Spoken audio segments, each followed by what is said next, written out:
السلام علیکم، کنٹینیوز کے ساتھ میں ہوں شمیم آرا۔ ایک نظر ڈالتے ہیں اب تک کی ہیڈ لائن پہ۔ چیئرمین پاکستان تحریک انصاف عمران خان کے وارنٹ گرفتاری جاری کر دیے گئے۔ اسلام آباد کے سینئر سول جج رانا مجاہد رحیم نے خاتون جج کو دھمکی دینے کے کیس میں وارنٹ گرفتاری جاری کر دیے۔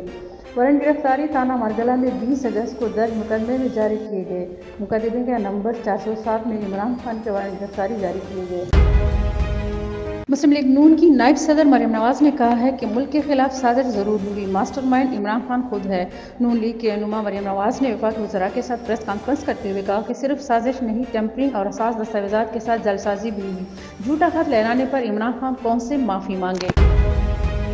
اسلام آباد میں دھرنا دینے والے کسانوں نے بنی گالہ جانے کا اعلان کر دیا۔ کسان اتحاد رہنما خالد بات کہتے ہیں کہ ہاشم ڈوگر نے لکھوایا تھا کہ لاہور کی طرف نہیں دیکھیں گے، وہ لاہور میں داخل نہیں ہوئے، وفاق اور صوبے دونوں سے لڑنے کی طاقت نہیں۔